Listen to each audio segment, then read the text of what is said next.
I want to ask you one question before we start today. When was the last time your child sat quietly with no phone, no iPad, no TV, and just played? Think about it. If that answer came quickly, amazing. But if you had a hard time remembering the last time your child actually played, this episode is for you. And I say that with zero judgment because I am not here to make you feel like a bad parent. I am here to have an honest conversation, a conversation that most people are too polite to have. Stay with me.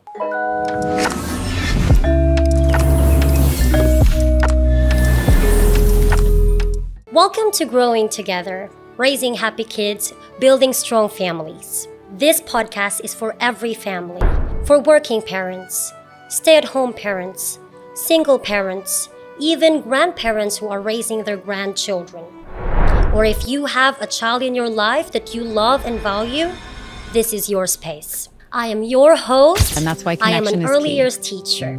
I have years of experience working with children from 0 to 4 years old. And we decided to start this podcast because of the conversations I keep having with parents. Conversations I believe deserve more than 2 minutes. Here, we will have a real talk, honest talk, and most importantly, no shame.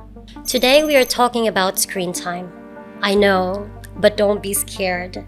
Maybe you're thinking, oh no, she's going to tell me everything I do is wrong. No, I'm not here for that. I know you are doing your best because I see that every day. But I also see something else every day in my classroom that we need to talk about. So I'm going to share to you some things that I believe every parent needs to hear. Things that the research is also telling us very clearly. And then I'm going to support you. I'm going to give you real and simple steps you can do today to help improve your child's development and to make your life easier at home. So let's get into it. Let me tell you about a little boy I have in my class. I'll call him John, not his real name. He's a fantastic kid. He's very funny. He is full of energy. On his first week, I noticed something. He could not sit still. He would pick up a toy, put it down, pick up another, put it down. He could not stay with anything for more than 30 seconds. And when I tried to read him a story, his eyes kept moving. He's looking for something. His body kept moving, as if he's looking for something and nothing in the room is giving it to him. He was not being naughty, and definitely he wasn't a bad child. So I had to talk to the parent.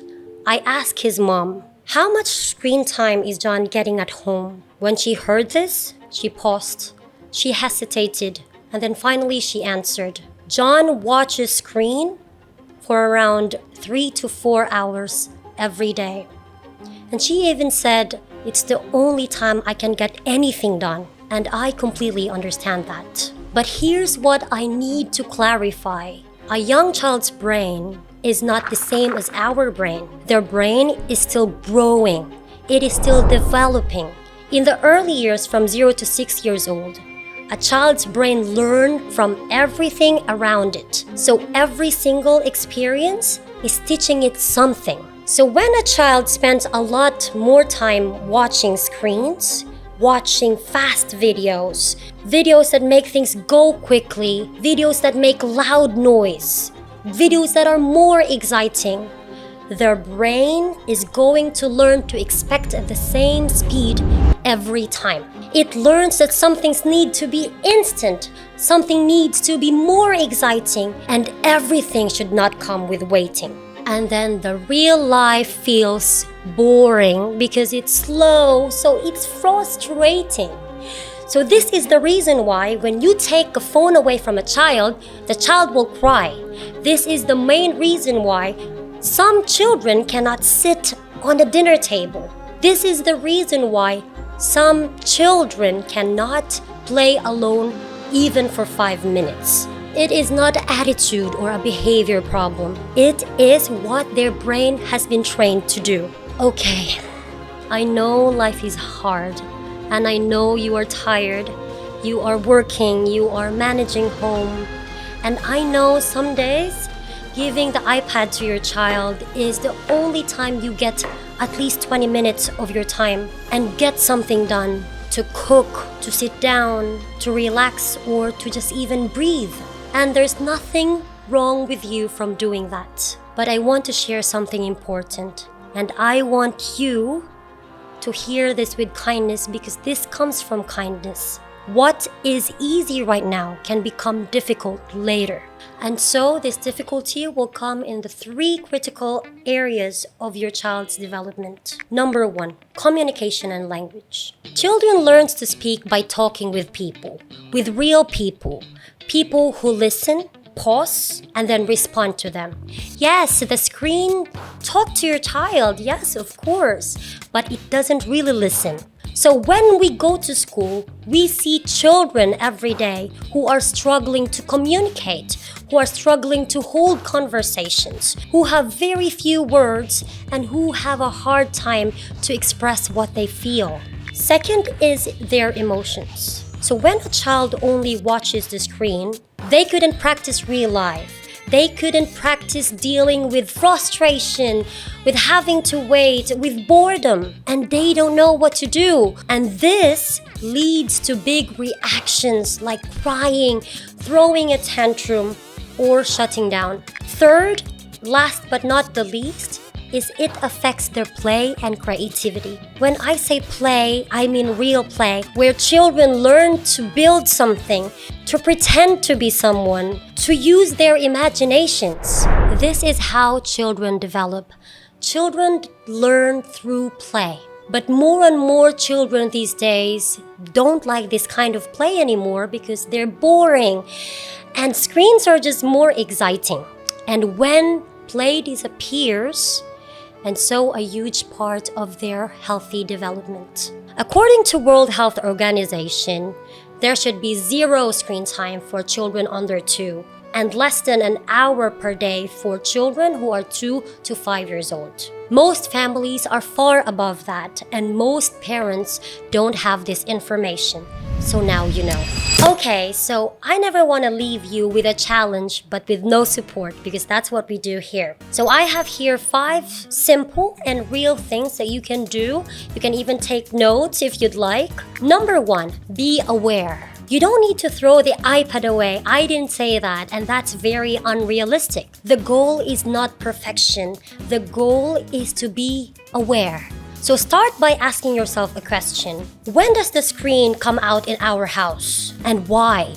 Is it when I need to cook? Is it when you need to have a call? Is it when your child is bored? Just answer that. Now, number 2, try to watch together sometimes. I understand life is very busy and most of the parents don't have time to sit with their children, but it is very important to just even have 10 minutes for you to sit with your child and watch the video together.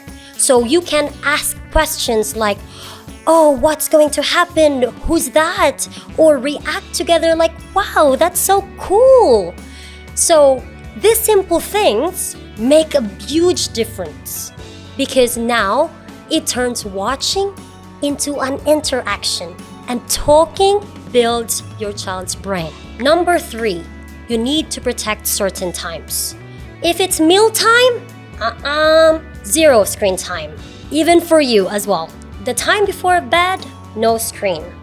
And even that 15 minutes after school, just try to put the phone away and just ask your child about their day. So this will help you build connection with your child. And even if this is a very simple thing, it will make a huge difference. Now, number 4, let them be bored. That is very hard, yeah? But let me tell you something. Boredom is not bad for your children. So when your child says, I'm bored, the first reaction we do is to fix it. But no, boredom is actually good for your child. It is good for their creativity. So just try something. Let them sit with it for a few minutes and see, because you will be surprised with the things that they can come up with. And now the last but not the least, number 5, please be kind to yourself. You are already doing a hard job in a fast world with so many pressures. You are not failing, you are learning. This is why the podcast is here. And by the fact that you made it to this part of the podcast, well done. I am so proud of you. Being a parent today is genuinely hard. With the world moving faster, with so many pressures, and there's no instruction to becoming a parent, and definitely there is no manual to life. But this is why Growing Together exists. We are here to support you. This is a space where we talk honestly, where no question is silly. Today was just me, but very soon I will be bringing in experts, people who can even go deeper and talk about some important things for your family. So please stay with us. If today's episode helped you even just a tiny bit, please share it with your friends, your family, or the people that needs to hear this. So if there's a topic that you want me to discuss, don't hesitate and comment down below. Let us know if you are struggling with something, if there's a question that you have in mind, please reach out. This podcast is made for you. Thank you for being here. Thank you for caring enough to listen. Take care of yourself, because if you are okay, your child will feel it. And see you on the next episode.